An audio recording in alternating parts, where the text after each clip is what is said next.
మనం ఇప్పుడు విశాఖపట్నం ఉత్తర నియోజకవర్గంలో ఉన్నామండి. విశాఖపట్నం ఉత్తర నియోజకవర్గం అనగానే విష్ణుకుమార్ రాజు గారి పేరు గుర్తొస్తూ ఉంటుంది. ఆయన ఇంతకుముందు ఇక్కడ ఎమ్మెల్యేగా పనిచేసి ఉన్నారు. అట్లాగే ఓడినా గెలిచినా తనదంటూ ఒక ముద్ర ఉండేటట్టు ప్రజల్లో మమేకం అవుతూ ఎప్పుడూ ఉంటూ ఉంటారు. ఇప్పుడు ఆయన టీడీపీ, జనసేన, బీజేపీ కూటమి తరపున బీజేపీ అభ్యర్థిగా ఇక్కడ ఉత్తర నియోజకవర్గంలో పోటీ పడుతున్నారు.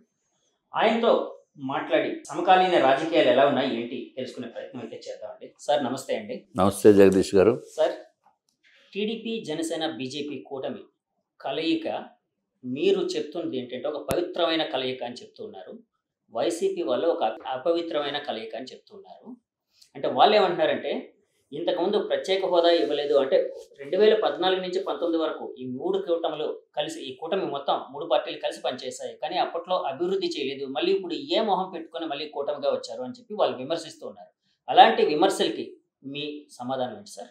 పనికిమాలిన విమర్శలు, చెత్త విమర్శలు, చెత్త మీద పన్ను వేసే చెత్త ప్రభుత్వము, వాళ్ళు పెట్టే మాటలకి లేకపోతే వాళ్ళు చెప్పే అసందర్భమైన మాటలకి మేము సమాధానం ఇవ్వాల్సిన అవసరం లేదు. ఫస్ట్ పాయింట్, ఈ మూడు పార్టీల కలయిక త్రివేణి సంగమం లాంటిది. ఈ మూడు పార్టీలు ఎందుకు కలిసినాయి? ఈ చెత్త ముఖ్యమంత్రి గారు ఈ విధి విధానాలను చూసి ప్రజలు ఇబ్బంది పడిపోతున్నారు, రాష్ట్రము సర్వనాశనం అయిపోతుంది అనే ఉద్దేశంతో మూడు పార్టీలు కలిసినాయి. అంతేగాని వీళ్ళు గనక కరెక్ట్గా 151 సీట్లు ఇచ్చిన తర్వాత వీరు గనక పరిపాలన విధానము కరెక్ట్గా ఉంటే ఈ మూడు పార్టీలు కలుస్తాయా లేదా అనేది మనకి తెలియదు.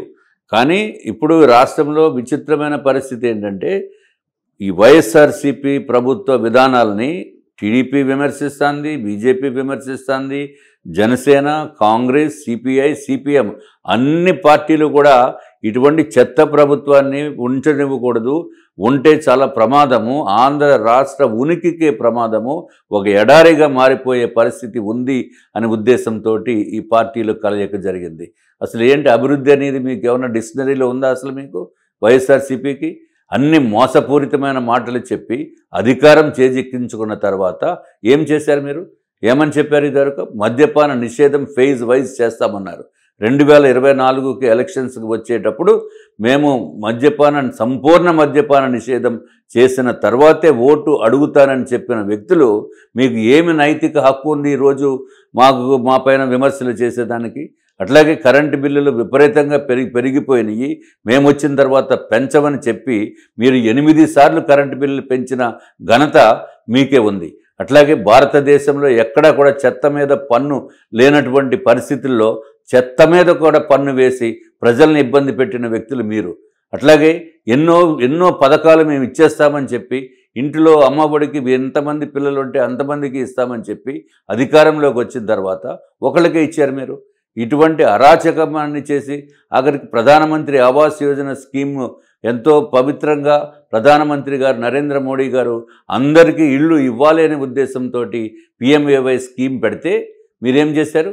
వచ్చిన తర్వాత అధికారంలోకి వచ్చిన తర్వాత ఇళ్ళని టెండర్స్ని అన్నిటిని కూడా క్యాన్సిల్ చేసేసి అసలు ఇళ్ళే లేకుండా మీరు చేసిన ఘనత మీది.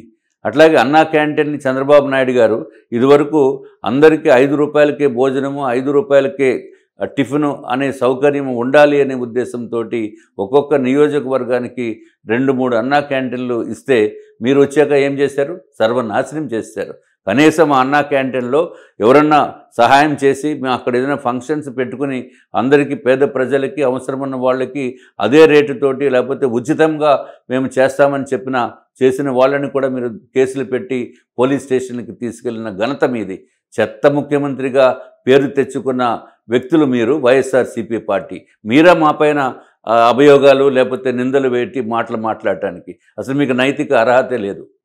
సార్, వాళ్ళు చెప్తుంది ఏంటంటే 99.8% హామీలు మేము నెరవేర్చాం, ఇది ప్రజలందరికీ తెలుసు, కానీ ప్రతిపక్షాలు యాక్సెప్ట్ చేయట్లేదు అని అంటూ ఉన్నారండి. అది నిజమా అనుకోవచ్చండి? మీరు చెప్పండి, నిజమా కాదా? మద్యపాన నిషేధం చేస్తానని చెప్పారా లేదా? చేశారా? ఎంతమంది ప్రాణాలు కోల్పోవడం జరిగింది?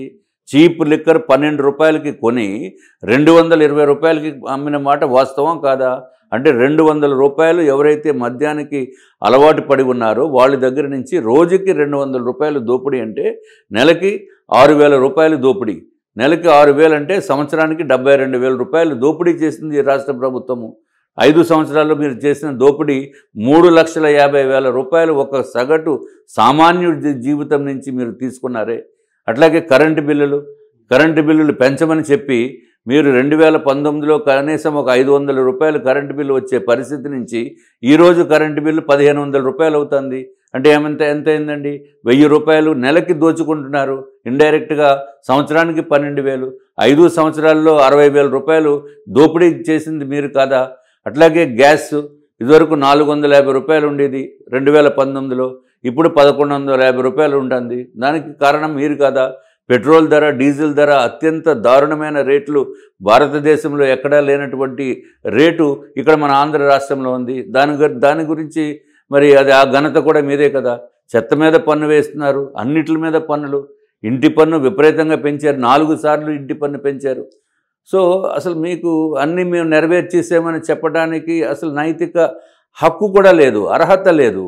కానీ అబద్ధాలతోటి ప్రజల్ని మోసం చేయటంలో మాత్రం మీరు చాలా బ్రహ్మాండంగా మోసం చేస్తారని చెప్పి అందరికీ తెలుసు. ఇక్కడ యాక్చువల్గా ఇప్పుడు మీరు చాలా గట్టిగా వైసీపీ ప్రభుత్వాన్ని విమర్శిస్తున్నారు. అంటే ఇప్పుడు ఎన్నికల సమరం కాబట్టి సో విమర్శ ప్రతి విమర్శ అనేది ఎప్పుడు ఉంటూనే ఉంటుంది కాదన్న. కానీ ఆ మధ్య అంతా వినిపించింది ఏంటంటే మోదీ గారి ఆశీస్సులు జగన్మోహన్ రెడ్డి గారికి ఉండబట్టే ఆయన తన పరిపాలన సాగించగలిగారు, తన అనుకున్నది చేయగలిగారు అని చాలాసార్లు బయట వినిపించిందండి. దాని మీద మీ కామెంట్ ఏంటి సార్? ఇప్పుడు అక్కడ మోడీ గారు ఆశీస్సులు ఉన్నాయా లేదా అనేది పక్కన పెట్టండి. అది కేంద్ర ప్రభుత్వము ఒక రాష్ట్ర ప్రభుత్వానికి చేయవలసిన సహాయ సహకారాలు ఎక్కువ చేశారు, ప్రజలకి కన్వీనియంట్గా ఉండటానికి చేశారని ఎందుకు అనుకోకూడదు? సో ఆ విధంగా మీరు చూడవలసిన అవసరం ఉంది. ప్రజలకి కేంద్ర ప్రభుత్వము సహాయ సహకారాలు అందించింది, అవుట్ ఆఫ్ ది వే కూడా అందించింది. నో ప్రత్యేక హోదా ఇస్ ఎ క్లోజ్డ్ చాప్టర్. ప్రత్యేక హోదా ఇష్యూ ఎప్పుడో క్లోజ్ అయిపోయింది. Know that is nothing to do with ప్రత్యేక హోదా. ప్రత్యేక హోదా అది ఎప్పుడైతే డైవల్యూషన్ ఆఫ్ ఫండ్స్ పెంచడం జరిగిందో, ఇంక్రీజ్ చేశారో పర్సంటేజ్, అప్పటితోటి ప్రత్యేక హోదా చాప్టర్ అనేది క్లోజ్ అయిపోయింది. తర్వాత దానికి ఈక్వలెంట్ ప్యాకేజ్ కూడా డిసైడ్ అయింది, దాంట్లో కొంత అమౌంట్స్ కూడా వాడుకోవడం జరిగింది. సో ప్రత్యేక హోదాకి దీనికి ఏ విధమైన సంబంధం లేదు. కేవలం ఆంధ్ర రాష్ట్ర ప్రజలకి కన్వీనియంట్గా ఉండాలి అనే ఉద్దేశంతో కేంద్ర ప్రభుత్వము ఏదైనా ఎక్స్ట్రా నిధులు FRBM లిమిట్స్ దాటిన తర్వాత కూడా ఏదైనా ఇచ్చి ఉంటే అది చేయూత కింద వాళ్ళు ఇవ్వటం జరిగింది. సార్ అప్పట్లో బియ్యం కానీ ఇంకా చాలా పథకాల్లోని కేంద్ర ప్రభుత్వ నిధులు అంటే కేంద్ర ప్రభుత్వం ఇస్తుంది, కానీ ఇక్కడ జగన్మోహన్ రెడ్డి గారు తన ఫోటో వేసుకుంటున్నారని చెప్పి అప్పుడప్పుడు కొంతమంది మీ నాయకులు, మీ అధ్యక్షురాలు కావచ్చు, ఇంకా కొంతమంది నాయకులు కూడా మాట్లాడారు. కానీ అది చాలా కాలం తర్వాత మాట్లాడాల్సి వచ్చినప్పుడు మాత్రమే మాట్లాడారు, అంతకుముందు అంతా క్లెయిమ్ చేయలేదు. అంటే ఎందుకు మీరు క్లెయిమ్ చేసుకోలేపారు? మీ ప్రభుత్వం అంటే మీ భారతీయ జనతా పార్టీ ప్రభుత్వం కేంద్రంలో ఉండి రాష్ట్రానికి ఇంత చేస్తుంది అని ఎందుకు క్లెయిమ్ చేసుకోలేపారు? అది వాస్తవము. క్లెయిమ్ చేయటం అంటే ఇచ్చేది కేంద్ర ప్రభుత్వము, వీళ్ళు పోస్ట్ మ్యాన్ జాబే చేస్తున్నారు వీళ్ళు. అయినా సరే మేమే చేసినట్టు ప్రచారం ఎక్కువ చేశారు. మేము క్లెయిమ్ చేసుకోవటంలో కొంత వెనుకబడి ఉన్నమాట వాస్తవం. అంటే దానికి కారణం ఏమంటారు సార్? అంటే బీజేపీ అనగానే సార్ ఆంధ్ర బీజేపీ విషయంలో మీరు అవునన్నా కాదన్నా బయట వినిపించే మాట కోసం చెప్తున్నానండి. విశ్లేషకులు కానీ లేకపోతే వేరే ఎగనిస్ట్ పార్టీలు కానీ చెప్పేవి ఏంటంటే వైసీపీ వాళ్ళు ముఖ్యంగా రెండు వింగులు ఉంటాయి, ఒకటి టీడీపీ వింగ్, ఒకటి వైసీపీ వింగ్ అని. సో ఆ బీజేపీ పార్టీలో అలాంటి వింగులు ఉండడం వల్ల మీరు క్లెయిమ్ చేసుకోవడానికి వెనకబడి ఉంటారా? అట్లా ఏముండదు, అది రాష్ట్ర అధ్యక్షులను బట్టి ఉంటుంది. మా బీజేపీలో 2 వింగులు 3 వింగులు ఏమి ఉండవు, ఉన్నది ఒకే వింగు. కానీ ఎవరికన్నా ఇండివిజువల్గా వాళ్ళు ఎవరిపైన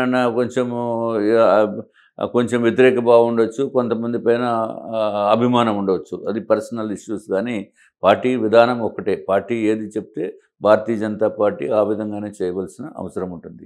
అట్లాగే మీరు చెప్పినట్టుగా మేము కేంద్ర ప్రభుత్వము ఇచ్చినప్పటికీ కూడా మేము చెప్పుకోవటానికి కొంత వెనక్కి ఉన్నమాట వాస్తవము, దాంట్లో సందేహం లేదు. ఎందుకు చేయలేదంటే పార్టీ విధి విధానాలు, అప్పుడున్న ప్రెసిడెంట్ గారు, అప్పుడున్న కేంద్ర నాయకత్వము, అంటే కేంద్రంలో నాయకత్వం వాళ్ళకి ఇక్కడ మనం చెప్పుకున్నామా లేదా అనేది వాళ్ళకి తెలియదు. ఇక్కడ అంతా రాష్ట్ర పార్టీ చూడవలసిన అవసరం ఉంది. బట్ మనం చేసినా సరే ప్రచార మార్గాలు మాకు లేవు. మాకేమో సొంత టీవీ ఛానల్స్ లేవు, సొంత పేపర్స్ లేవు. మాకు అనుగుణంగా చేసే ఇది ప్రచారం చేయటానికి చేయాలి. ప్రచారం చేయటానికి కొంత ఇబ్బందులు ఉన్నమాట వాస్తవం. అక్కడ రిపబ్లిక్ టీవీ అక్కడ ఉంటే మనకి ఇక్కడ రిపబ్లిక్ టీవీ ఆంధ్ర రాష్ట్రంలో ఎంతమంది చూసేది? అది నాకు తెలియదు.